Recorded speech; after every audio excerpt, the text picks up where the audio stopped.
I Ørestad bor der i dag ca. 10.000 mennesker, og det er et problem i forhold til de forventninger, man havde dengang, da man byggede Ørestad i 90'erne, hvor man tænkte, at der skulle bo 20.000 inden 2020. Vi er gået rundt i byen for at finde ud af, om det umiddelbart ligger i folks interesse at flytte til Ørestaden. De seneste 23 år er der nemlig kun kommet omkring 10.000 beboere til Ørestaden. Vi vil undersøge, om målet virkelig kan nås inden 2020. Har I nogensinde tænkt jer at flytte til Ørestaden? Nej. Hvad skulle der til for, at I ville flytte derhen? Det skulle være meget billigere end at bo her i byen for mig i hvert fald. I og med at det er nyt, så er det måske lidt halvpeberet, altså dyrt, ikke? Jeg tror ikke, mine forældre har råd til de her fine boliger. Men hvis der var ungdomsboliger herude, som man havde råd til, så ville jeg 100% gerne flytte ud, ja. Vi vil nu ind og interviewe Ikram Savar fra Socialdemokratiet for at se, om danskernes fordomme er rigtige, om vores fordomme er rigtige, om at det er for dyrt at flytte til Ørestad, og om det er blevet en såkaldt rigmandsghetto. Ikram Savar, du er jo politisk ordfører for Socialdemokratiet, og nogle af jeres mærkesager er det netop lighed. Og I mener, at der skal være ca. 20% af boligerne i København, det skal være almene, så der ikke opstår de såkaldte rigmandsghettoer. Og nogle vil jo så mene, at Ørestad er på vej til at blive en rigmandsghetto. Hvad har I tænkt jer at gøre ved det? Det er præcis det, der er årsagen til, at de nye bydel i København, altså blandt andet Ørestad, hvor vi sidder, hvor jeg også selv bor, og de nye bydel, som vi er i gang med at udvikle, altså Nordhavn og Carlsberg og så videre, og Sluseholmen og Islands Brygge, den nye del, der vil vi netop have, at det ikke bliver svært for almindelige mennesker at flytte ind til. Altså med folk med almindelige indkomster, det vil sige, det kan være sygeplejersker, det kan være skolelærer, det kan være buschauffører. Og det mener jeg faktisk er en kæmpe udfordring, hvis vi ikke sikrer, at almindelige mennesker også kan bo i de nye bydele. Og det er også derfor, at vores intention er fremadrettet, at 20% af alle nye boliger i København skal være almene boliger, som er til at betale for de her helt almindelige familier også.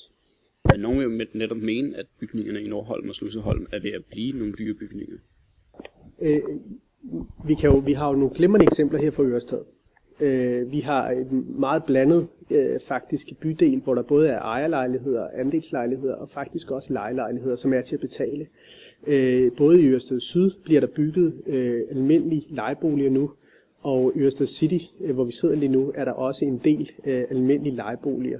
Og hvis man spørger vores opposition på Rådhuset, altså de borgerlige partier, så vil de faktisk sige, at allerede nu synes de, der er for mange af de her almene boliger i Ørestad.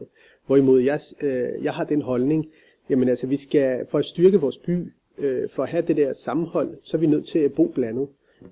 Fordi hvis vi begynder at bo i de her enklaver, enten hvis man er fattig, hvis man kan sige det i Danmark, de bor et bestemt sted i byen, og de rige, de bor et bestemt sted, som vi faktisk ser i Europa i øjeblikket, blandt andet i London og Paris, der har almindelige børnefamilier eller almindelige mennesker med almindelige indkomster absolut ingen mulighed for at flytte ind til centrum. Og det vil vi helst gerne undgå, fordi jeg mener, at styrken i København er, at det er sådan et rimelig lige samfund, som vi gerne vil fastholde. Men det er ikke kun de høje priser, som holder folk væk fra Ørestaden. Der er også mange, som vil mene, at det har relativt dødt herude og har manglet liv. Det virker som om, der er for lidt miljø.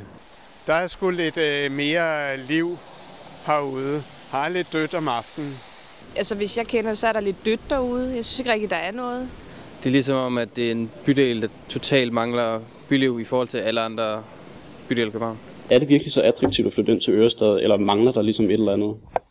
Altså, det kommer faktisk bag på de fleste, når man siger det her, at faktuelt er Ørestad faktisk forud for planen. Langt de fleste mennesker tænker, det vidste de ikke, men det er sådan, det forholder sig. Altså, Ørestad i øjeblikket er faktisk forud for tidsplanen.